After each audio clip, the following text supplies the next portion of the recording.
लोग पढ़ेंगे एक फिर से एक नया टॉपिक जिसका नाम है महासागरीय ज्वार, ठीक है, यानी ओशियन टाइड्स। ठीक, तो हम लोग महासागरीय ज्वार के बारे में पढ़ेंगे। तो आप लोगों से एक छोटा सा रिक्वेस्ट है, अगर आप लोग चैनल पे नए हैं तो चैनल को सब्सक्राइब जरूर करें। इसके पहले हमने महासागरीय, ठीक है, निक्षेप ये वीडियो भी पढ़ा चुके हैं।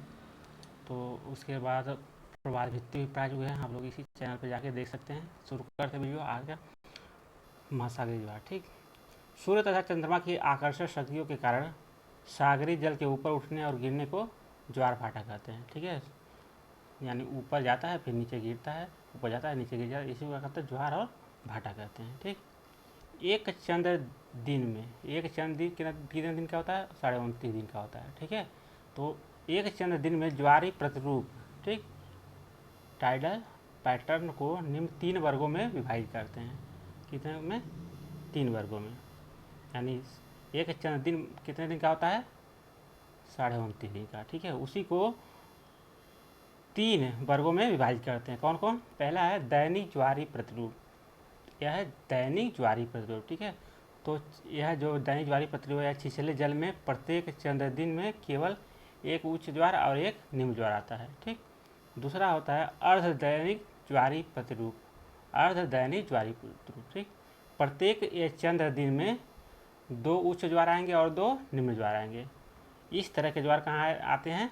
उत्तरी अटलांटिक महासागर के पश्चिम भाग में। ठीक है, यूएसए के पूर्वी तट, यूएसए के पूर्वी तट, और अगर उत्तरी अटलांटिक महासागर को देखा जाए तो उसके पश्चिमी भाग में। ठीक है, यानी वही मैक्सिको की जो खाड़ी है, ठीक, वहीं पे। तीसरा है मिश्र ज्वारी प्रतिरूप। तो मिश्र ज्वारी पर इसमें दैनिक तथा अदैनिक दोनों प्रकार के ज्वार आते हैं। तो एक चंद्र दिन में 3 ज्वारी प्रतिरूप होते हैं। ठीक, कौन कौन? पहला है दैनिक ज्वारी प्रतिरूप, यह केवल एक चंद्र दिन में एक बार आता है। ठीक है, एक उच्च ज्वार और एक निम्न ज्वार। और दूसरा है अर्ध दैनिक ज्वारी प्रतिरूप, यह प्रत्येक चंद्र दिन में यानी 29.5 दिन में 2 बार उच्च ज्वार और 2 बार निम्न ज्वार आते हैं। और तीसरा मिश्र ज्वारी प्रतिरूप, इसमें दैनिक ज्वार और अर्धदैनिक दोनों प्रकार के ज्वार अनुभव किया जाता है। अब हम लोग देखते हैं ज्वार उत्पादक बल। ठीक है, ज्वार उत्पादक बल, तो ज्वार उत्पादक बल 3 प्रकार का है। कौन कौन? चंद्रमा का गुरुत्वाकर्षण बल, दूसरा सूर्य का गुरुत्वाकर्षण बल, तीसरा जो है पृथ्वी एवं चंद्रमा के घूर्णन से संबंधित केंद्र त्यागी, ठीक है, बल। तो ज्वार उत्पत्ति से संबंधित यानी ज्वार के उत्पादक 3 बल है। सब पहला है चंद्रमा का गुरुत्वाकर्षण, दूसरा है सूर्य का गुरुत्वाकर्षण, तीसरा है पृथ्वी एवं चंद्रमा के घूर्णन से संबंधित केंद्र त्यागी, ठीक है, बल। अब हम लोग देखते हैं चंद्रमा के बारे में थोड़ा अध्ययन कर लेते हैं, क्योंकि यही चंद्रमा जो है ज्वार भाटा की उत्पत्ति में प्रमुख सहायक होता है। इसी के कारण सबसे ज़्यादा इसी की आकर्षण शक्ति के कारण होता है। ठीक है, तो हम चंद्रमा के बारे में थोड़ा देख लेते हैं। ठीक, चंद्रमा, पृथ्वी से चंद्रमा की औसत दूरी कितनी है? 3,84,800 किलोमीटर। तो ये बार बार एग्जाम में पूछता है, पृथ्वी से चंद्रमा की औसत दूरी कितना है? 3,84,800 किलोमीटर। फिर पृथ्वी से चंद्रमा की न्यूनतम दूरी, यानी एक बार पृथ्वी से चंद्रमा एकदम न्यूनतम दूरी पे आ जाता है तो वो न्यूनतम दूरी हो जाता है 3,56,000। ठीक है, उसको कहते हैं अपभू। क्या कहते हैं? अपभू, सॉरी उपभू, उपभू कहते हैं। पृथ्वी से चंद्रमा की न्यूनतम दूरी को क्या कहते हैं? उपभू कहते हैं। एक होता है उपसौर, अपसौर। ठीक है, तो उपसौर क्या होता है? जब सूर्य के करीब पृथ्वी चली जाती है और एक बार दूर जाती है तो उसको उपसौर अपसौर कहते हैं। यहाँ पे चंद्रमा करीब आ रही है पृथ्वी के, ठीक है, तो इसलिए इसको हो रहा है उपभू। और पृथ्वी से चंद्रमा की एक बार अधिकतम दूरी हो जाती है तो यह 4,07,000 किलोमीटर, इसको कहते हैं अपभू। ठीक, यहाँ पे आप समझ सकते हैं, यहाँ पे समझिए एक पृथ्वी है और एक चंद्रमा है। ठीक है, तो एक बार चंद्रमा जो है पृथ्वी से न्यूनतम दूरी पे आ रही है तो वो कितना हो रहा है? 3,56,000 किलोमीटर। और एक बार दूर चली जा रही है उसको कहते हैं अपभू, वह 4,70,000 किलोमीटर। अगर समान दूरी अगर देखा जाए चंद्रमा से पृथ्वी की, मान लीजिए समान दूरी, तो 3,84,000 किलोमीटर, 800 किलोमीटर। ठीक है, अब हम लोग आगे देखते हैं। चंद्रमा का प्रकाश पृथ्वी पर 1.3 सेकेंड में पहुंच जाता है। ठीक है, चंद्रमा पृथ्वी का एक चक्कर 27 दिन 7 घंटे 17.5 सेकेंड में चक्कर लगा देती है, ठीक है, उसी को एक चंद्र दिवस कहा जाता है। अब चंद्रमा का अपने अक्ष पर झुकाव कितना है? चंद्रमा अपने अक्ष पे 5 अंश झुकी हुई है, ठीक। अब हम लोग देखते हैं ज्वार के प्रकार। ज्वार के प्रकार, तो ज्वार के प्रकार पहला है दीर्घ ज्वार, लघु ज्वार, ठीक है, उष्णकटिबंधीय तथा विषुवतरेखीय ज्वार, अपभू एवं उपभू ज्वार, दैनिक एवं अर्धदैनिक ज्वार, ठीक है, और जेनिथ एवं नादिर ज्वार और मिश्रित ज्वार। तो कितने प्रकार के ज्वार हो गए? ये 1 2 3 4 5 6 7 प्रकार के प्रमुख ज्वार आते हैं, ठीक है। अब हम लोग दीर्घ ज्वार या पूर्ण ज्वार के बारे में पढ़ेंगे, क्योंकि ये बहुत ही इम्पोर्टेंट है। जब सूर्य और चंद्रमा, ठीक है, जब सूर्य, चंद्रमा तथा पृथ्वी एक सरल रेखा पे होते हैं तो इस स्थिति को युति, वियुति या सिजकी कहते हैं, ठीक है। जब सूर्य और चंद्रमा और पृथ्वी एक सरल रेखा पे यानी एकदम से लाइनर पोजीशन पे आते हैं, ठीक है, इसको कहते हैं सिजकी या युति और वियुति कहते हैं, ठीक।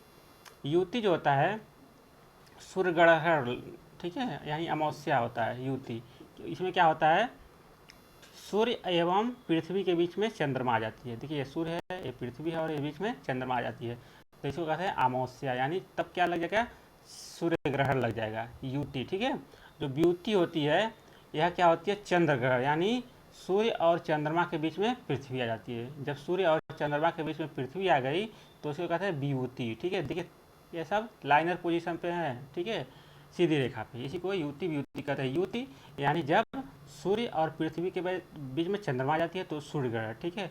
जब सूर्य और चंद्रमा के बीच में पृथ्वी आ जाती है तो वह हो जाता है चंद्र ग्रहण, यानी पूर्णमासी, ठीक है। तो अमावस्या और पूर्णिमा को क्या आते हैं? लघु दीर्घ ज्वार आते हैं दोनों में।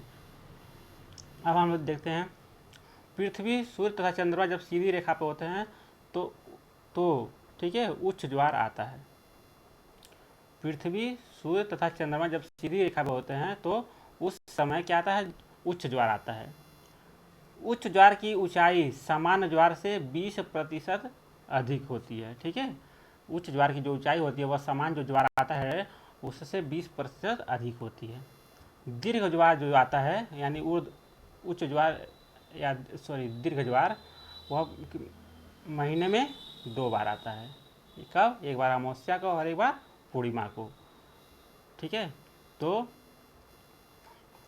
दीर्घ ज्वार या पूर्ण ज्वार महीने में कितनी बार आता है? 2 बार, अमावस्या और पूर्णिमा को। अब हम लेते हैं लघु ज्वार, ठीक है।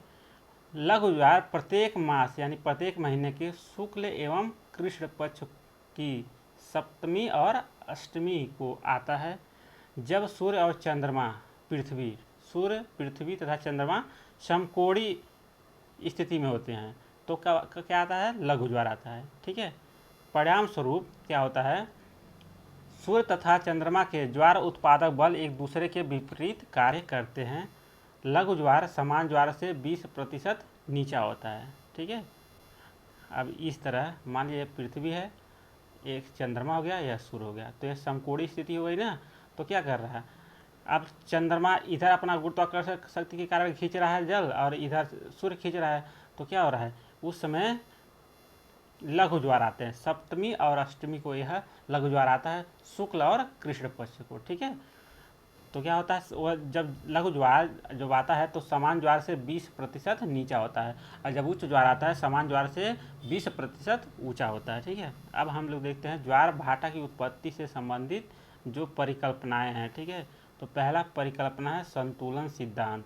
1687 में न्यूटन ने अपने गुरुत्वाकर्षण सिद्धांत का प्रतिपादन किया था। तो संतुलन सिद्धांत, इसको गुरुत्वाकर्षण सिद्धांत के नाम से भी जाना जाता है। कौन दिया था? न्यूटन 1687 ईस्वी में।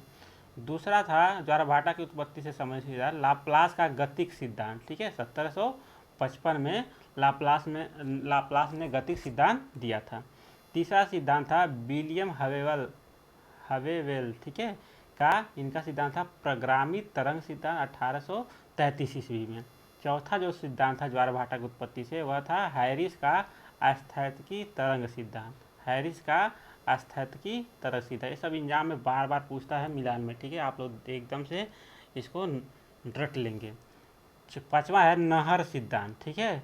यह सर जॉर्ज एरी 1842 में संशोधित किए थे। किसमें? प्रगामी तरंग सिद्धांत में। विलियम हवेल के जो सिद्धांत था प्रगामी तरंग सिद्धांत, इसी सिद्धांत में सर जॉर्ज एरी ने 1842 में संशोधन करके नहर सिद्धांत दिया था। ठीक है, तो ये था ज्वारभाटा एवं ज्वारभाटा से उत्पत्ति जो भी सिद्धांत है। आप लोग इस वीडियो को 1-2 बार जरूर देखें और वीडियो को लाइक शेयर सब्सक्राइब जरूर करें। धन्यवाद।